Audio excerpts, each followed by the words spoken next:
what is memory? So when you learn something new, a new fact that actually physically changes your brain, that's what it means to learn something and remember it. Now there's a change in your brain that stays there, and that's why years later you're able to say somebody's name, for example, because these physical changes in your brain actually stuck around. The term we use for this is brain plasticity. Now, why do we use such a weird word, plastic? Well, it's because the reason plastic is a useful material is because you can shape it and then it retains that shape. So when you make a plastic bowl, then when you come back a year later, it's still in the same shape, which is what you want out of the material. That's the same thing when we talk about the brain. You learn somebody's name, there are changes in your brain, and those stick around. Otherwise, learning and memory wouldn't work very well if the brain kept going back to its original shape. So that's why we talk about it as being plastic.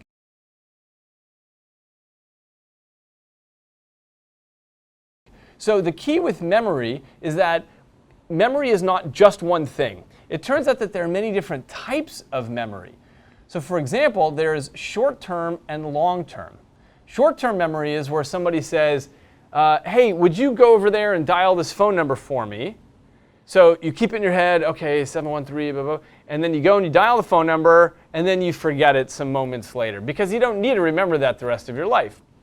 In contrast, long-term memory is things such as where you live and what somebody's name is and who your mother is. Things like this are stored in long-term memory.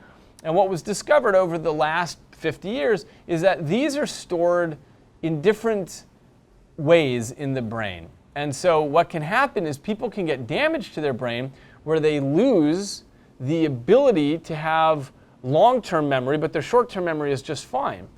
In other cases, people lose the ability to transfer short-term to long-term memory. So their short-term memory is fine, and their long-term memory is fine. But they can't make new long-term memories. So if you come up to a person like this and you say, okay, I want you to remember these 3 words, pillow, penguin, chair. And you come back 5 minutes later and you say, what were those 3 words? He'll say, pillow, penguin, chair. Because his short-term memory is fine. He can remember things for about a 15-minute window. If you come back 20 minutes later and you say, what were those words I asked you to memorize? He'll say, who are you? As far as he knows, he's never even met you before because he doesn't have any new long-term memories. So it's through patients like this that we've been able to determine that these really are fundamentally different systems in the brain.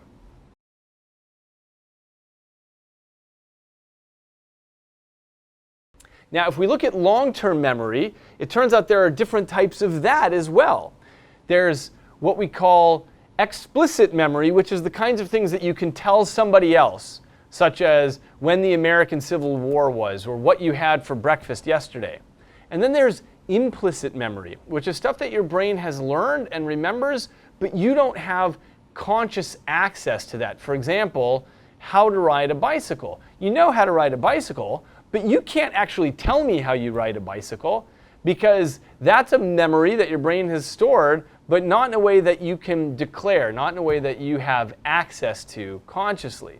So those are 2 types of memories. Explicit, the kind that you can tell me about. Implicit, the kind that's just every bit as much of memory, but you can't tell me about that kind.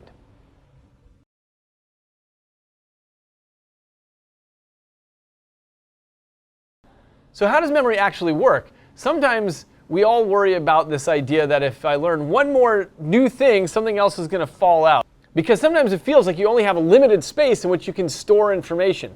But the good news is, the brain stores memories nothing like a digital computer. It's a completely different way of storing memories. The way it works in the brain is in a network of associations. So everything you learn is in relation to other things that you already know. And this is generally how the senses work. So when you walk down the hall and you smell coffee, that immediately triggers off activity in the parts of your brain that know what that looks like, that remember what coffee feels like on your hands, the warmth, what the taste is on your tongue. All of those things are tied together in a network of associations with each other. And that's why just smelling coffee triggers the rest of this network, and you know what to expect for the rest, right? When you turn the corner, you know what you expect to see, for example. So that's the way memory works. And this is why if I were to ask you to memorize a list of important dates in Mongolian history, it would probably be difficult for you unless you're a Mongolian history scholar, because you don't have anything to hook it to. There's no place in this network for you to hook it to because it's not salient to you and what you already know. In contrast, if I ask you to remember things that are important to you, that have something to do with your life, you can hook it into sports that you play or family members that you know, then it's very easy to remember because you're just making new hooks and handles into this network of associations that's already there. So one of our challenges always as educators is to figure out, usually on an individual basis, how you can tell information to someone in a way that rests on top of what they already know and care about.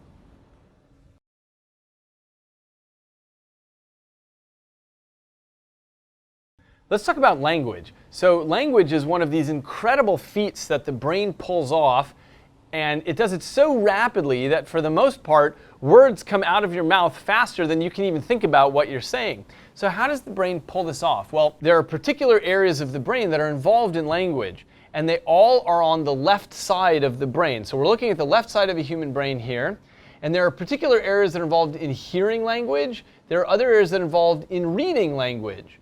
And these areas are both connected to places that are involved in understanding language, and then those areas move to these other areas that are involved in output of language. So it's a whole network here where you, let's say, hear a question, you then go to understand the question, you then go to answer the question, and then out.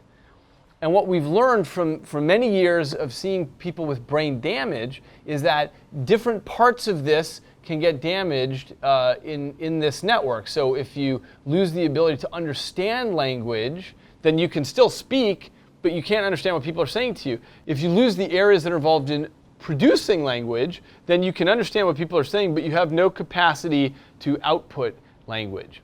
Now, so language is mostly a left side of the brain phenomenon.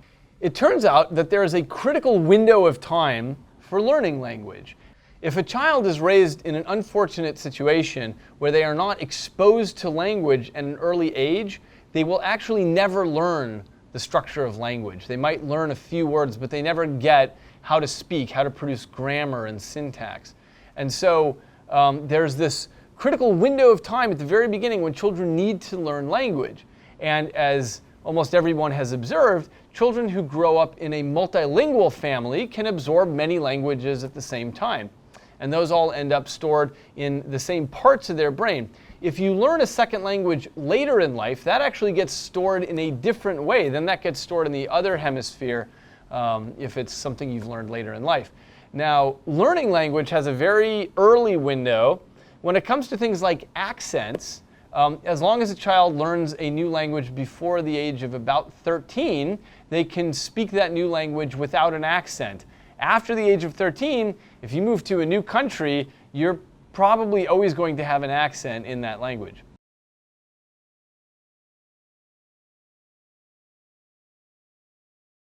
Dyslexia is a disorder where people have a hard time with reading what's written on the page. And there appear to be several different forms of dyslexia. In other words, reading is something that requires a lot of brain areas, and so there are many ways that this can be damaged. There are many ways that this can go wrong. There are several different forms of dyslexia, and this is because reading is a very difficult task for the brain, and everybody's brain is a little bit different. And so for some brains, it's a little bit easier to put that information together than for others. Now, for at least one type of dyslexia, the problem appears to be matching up the visual and the hearing so that when the teacher is saying, "The cat ran away," when the teacher is reading and pointing at letters, if the visual stream is not getting matched up well with the auditory stream, then that can be very confusing to a child's brain with dyslexia.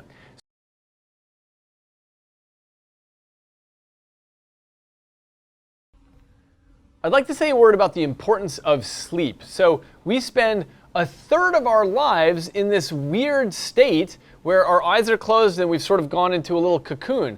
What's that about? It turns out when you look across the animal kingdom, everybody's doing it. All animals sleep. Most of them have dreams as well. And so why are we built this way? Well, it turns out that the brain functions in essentially two different modes. You've got the mode when you're awake and you're pulling in information from all your senses. And then you have this other mode where you turn off the sensory input and you deal with all that information. You put it all together, you stitch it, you try things out, you take out the neural trash.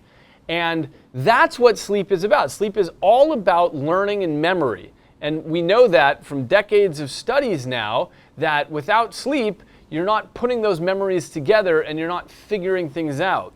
So sleep inspires insight. It allows you to put together all the material that you've learned. And so sometimes older students will stay up all night cramming for a test. And that's exactly the wrong thing to do, because what you want to do is study and then sleep on it. Because when you sleep on it, that's when all the information really gets stitched into place in the brain.